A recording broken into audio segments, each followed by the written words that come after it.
Story time. So let me tell you about my crazy ex-best friend that I had growing up. And this is rather long, so this will probably be in multiple videos. So my first kind of real good best friend that lasted for a few years, her name, we're just going to call her Margaret. So I met this person at church, and she was kind of tall and blonde, but kind of awkward.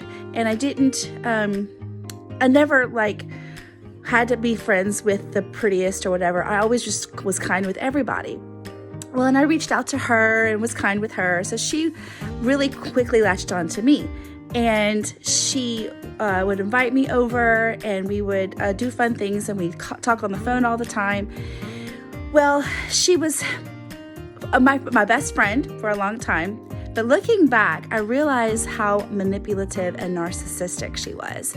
And I did not know this because at that time, I was young, and I did not know people like that existed.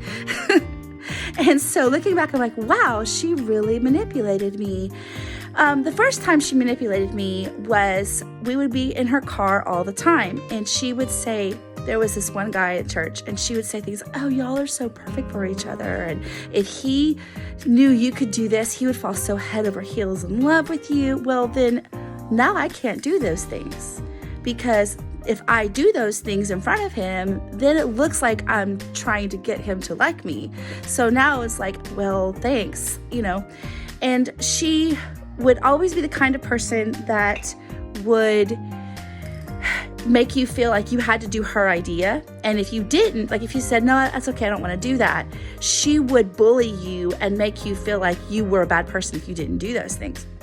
Well, I just finally put up with it for years and years. But then years later, she got married and moved away, and we reconnected when she moved back. And I was about to get married, and I made her my maid of honor. And she did nothing for me for my maid of honor. So much so that I did not have a bachelorette party, because I gave her a guest list weeks before the bachelorette party, and I cleaned the whole house. My soon-to-be husband had all of his friends come over, and they were going to all go to a movie. And I had cleaned the whole house and set up the whole house, the apartment that we were about to move into, and nobody showed up. And I was like, hey, Margaret, where is everybody? Where are you? She said, oh, well, I never invited anybody. Excuse me? We've been planning this for weeks. What do you mean you never invited anybody? Oh, I just didn't have time.